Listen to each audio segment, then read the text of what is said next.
Youth radicalization as a symptom of injustice. The symptom leaders ignore until it is too late. One of the greatest mistakes nations make is treating youth radicalization as the disease rather than as what it truly is, a symptom.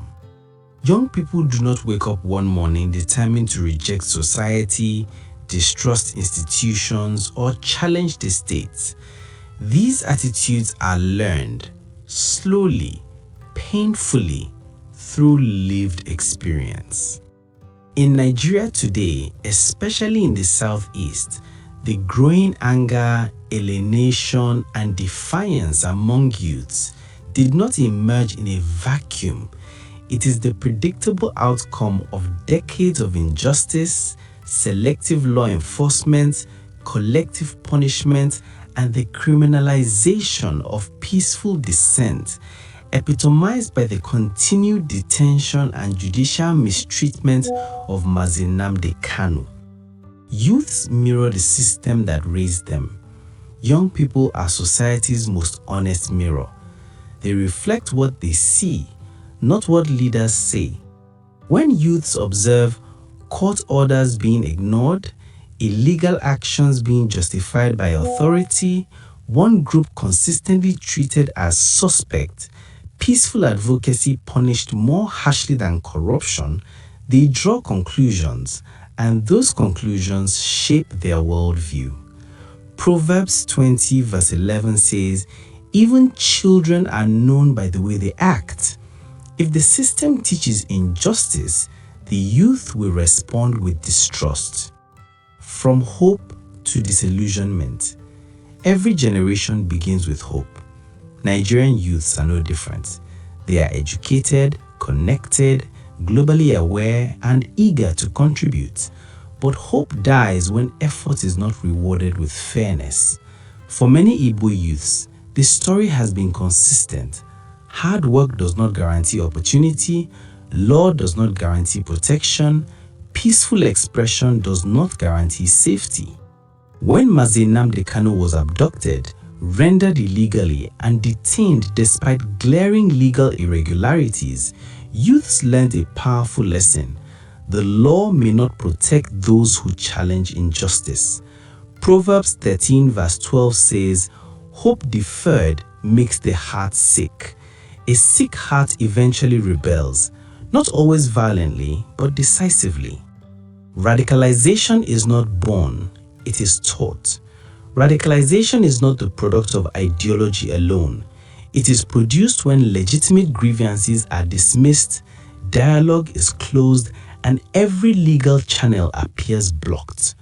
When courts fail to inspire confidence, when leaders refuse to listen, and when elders remain silent, young people stop believing in gradual reform.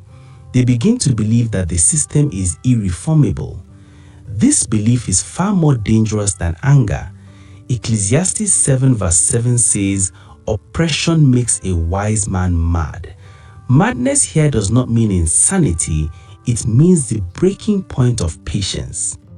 The dangerous error of criminalizing frustration. States often respond to youth frustration with force, surveillance, and mass arrests. This approach misunderstands the problem. Force may suppress symptoms temporarily, but it deepens the root cause.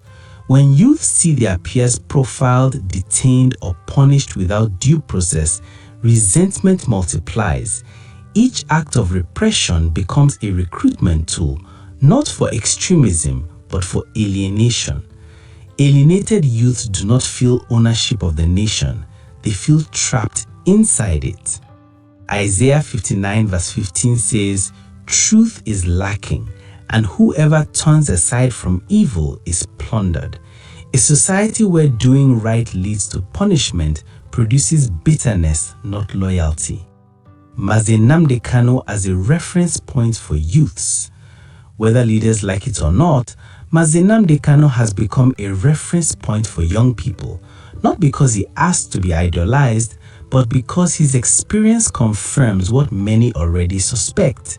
They see a man punished for speech rather than violence, court avoiding fundamental justice questions, elites distancing themselves instead of defending due process. To youths, this does not look like law and order. It looks like fear of truth. Suppressing him does not discourage dissent. It convinces youths that dissent is dangerous and therefore meaningful. Luke 20 verse 17 says, "The stone the builders rejected has become the cornerstone." The failure of moral guidance. Traditionally, elders, clergy, and leaders served as bridges between youthful energy and social stability. When those bridges collapse, youths are left to navigate injustice alone. When the church avoids justice to remain neutral, youths see hypocrisy. When elites speak only when convenient, youths see betrayal. This vacuum is filled with anger, conspiracy, and despair. Hosea 8 verse 7 says, "They sow the wind and reap the whirlwind." No society survives a generation that feels abandoned. Radicalization is a warning, not a threat. Youth radicalization should be understood as a warning sign, not an enemy to be crushed. It signals that the social contract is broken. The question leaders must ask is not, how do we control the youths, but why don't they trust us? Why don't they believe in the courts? Why does the system feel hostile to them? Ignoring these questions invites long-term instability. Proverbs 13 verse 31 says, "Whoever oppresses the poor shows contempt for their maker." The biblical pattern. Throughout scripture, when leaders ignored injustice, youths became instruments of upheaval, not because God favored chaos, but because injustice invited correction. Israel's rebellions followed oppression. Prophetic movements rose when kings failed. God repeatedly warned leaders before judgment came. Jeremiah 21 verse 12 says, "Administer justice every morning. Rescue from the hand of the oppressor." Justice was not optional, it was preventive. The solution is not silencing, it is justice. Youth radicalization cannot be cured by intimidation. It is cured by obeying court orders, upholding due process, releasing those unjustly detained, opening channels for dialogue, and treating all groups equally under the law. Releasing Mazi Nnamdi Kanu and addressing the injustices surrounding his case would not radicalize youths, it would de-escalate despair. It would restore faith that justice is possible. Psalm 85 verse 10 says, "Mercy and truth have met together. Righteousness and peace have kissed." Peace follows justice, not the other way round. A message to leaders. If leaders truly fear instability, they must fear injustice more.